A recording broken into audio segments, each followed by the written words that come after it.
Glória a Deus, aleluia. Seja muito bem-vindo, seja muito bem-vinda a mais um dia da leitura diária da Bíblia. Como é bom estar aqui com você. A alegria do Senhor é a nossa força.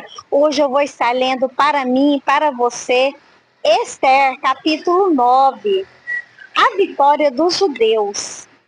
No 13º dia do 12º mês, o mês de Adar, entraria em vigor o decreto do rei.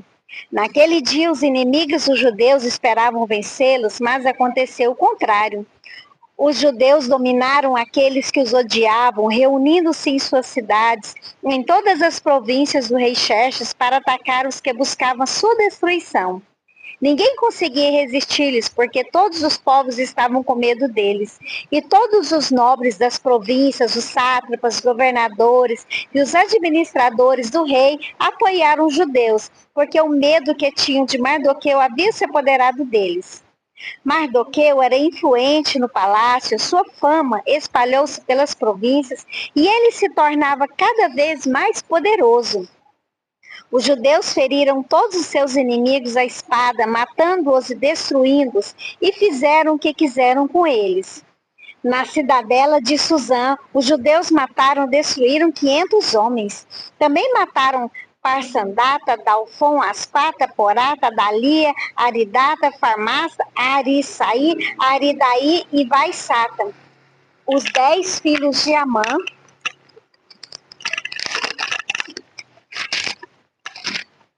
filho de Amedata, o inimigo dos judeus, mas não se apossaram de seus bens. Naquele mesmo dia, o total de mortos na cidadela de Suzã foi relatado ao rei, que disse à rainha Esther: os judeus mataram e destruíram 500 homens e os 10 filhos de Amã na cidadela de Suzã. Que terão feito nas outras províncias do império? Agora diga qual o seu pedido e você será atendida. Tem ainda algum desejo? Este será concedido a você. Respondeu Esther: se for do agrado do rei, que os judeus de Suzã tenham autorização para executar também amanhã o decreto de hoje, para que os corpos dos 10 filhos de Amã sejam pendurados na forca. Então o rei deu ordens para que fosse feito. O decreto foi publicado em Suzã e os corpos dos 10 filhos de Amã foram pendurados na forca. Os judeus de Suzã juntaram-se no 14º dia do mês de Adar e mataram 300 homens em Suzã, mas não se apossaram dos seus bens. Enquanto isso, o restante dos judeus que viviam nas províncias do império também se juntaram para se protegerem e se livrarem dos seus inimigos. Eles mataram 75 mil deles, mas não se apossaram dos seus bens. Isso aconteceu no 13º dia do mês de Adar, e no 14º dia descansaram e fizeram dessa data um dia de festa e alegria. A comemoração do Purim. Os judeus de Suzã, porém, tinham se reunido no 13º e no 14º dias, e no 15º descansaram e dele fizeram um dia de festa e alegria. Por isso os judeus que vivem em vilas e povoados comemoram o 14º dia do mês de Adar como um dia de festa e de alegria, um dia de troca de presentes. Mardoqueu registrou esses acontecimentos e enviou cartas a todos os judeus de todas as províncias do rei Xerxes, próximas e distantes, determinando que anualmente se comemorasse o 14º e o 15º dias do mês de Adar. Pois, nesses dias os judeus livraram-se dos seus inimigos. Nesse mês, a sua tristeza tornou-se em alegria, e o seu pranto num dia de festa. Escreveu-lhes dizendo que comemorassem aquelas datas como dias de festa e de alegria, de troca de presentes e de ofertas aos pobres. E assim os judeus adotaram como costume aquela comemoração, conforme o que Mardoqueu lhes tinha ordenado por escrito. Pois Amã, filho do Agagita Amedata, inimigo de todos os judeus, tinha tramado contra eles para destruí-los e tinha lançado Pur, isto é, a sorte para a ruína e destruição deles. Mas quando isso chegou ao conhecimento do rei, ele deu ordens escritas para que o plano maligno de Amã contra os judeus se voltasse contra sua própria cabeça, e para que ele e seus filhos fossem enforcados. Por isso aqueles dias foram chamados Purim, da palavra pur.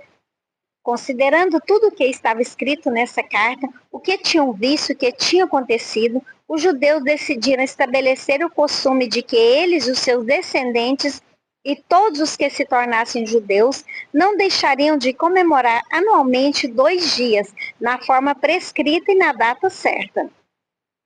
Esses 2 dias. Esses dias seriam lembrados e comemorados em cada família de cada geração, em cada província e em cada cidade. Jamais deveriam deixar de ser comemorados pelos judeus. E os seus descendentes jamais deveriam esquecer-se de tais dias. Então a rainha Esther, filha de Abiail, e o judeu Mardoqueu escreveram com toda autoridade uma segunda carta para confirmar a primeira acerca do Purim. Mardoqueu enviou cartas a todos os judeus das 127 províncias do Império de Xerxes, desejando-lhes paz e segurança, e confirmando que os dias de Purim deveriam ser comemorados nas datas determinadas, conforme o judeu Mardoqueu e a rainha Esther tinham decretado e estabelecido para si mesmos, para todos os judeus e para os seus descendentes, e acrescentou observações sobre tempo de jejum e de lamentação. O decreto de Esther confirmou as regras do Purim e isso foi escrito nos registros. Capítulo 10. A grandeza de Mardoqueu. O rei Xerxes impôs tributos a todo o império, até sobre as distantes regiões costeiras. Todos os seus atos de força e de poder e o relato completo da grandeza de Mardoqueu, a quem o rei dera autoridade, estão registrados no livro das crônicas do rei da Média e da Pérsia. O judeu Mardoqueu foi o segundo na hierarquia depois do rei Xerxes. Era homem importante entre os judeus e foi muito amado por eles, pois trabalhou para o bem do seu povo e promoveu o bem-estar de todos. Amém, glória a Deus, que o Senhor nos dê um dia de paz e segurança. E se for da vontade do Senhor, amanhã nós estaremos juntos. Um grande abraço no seu coração.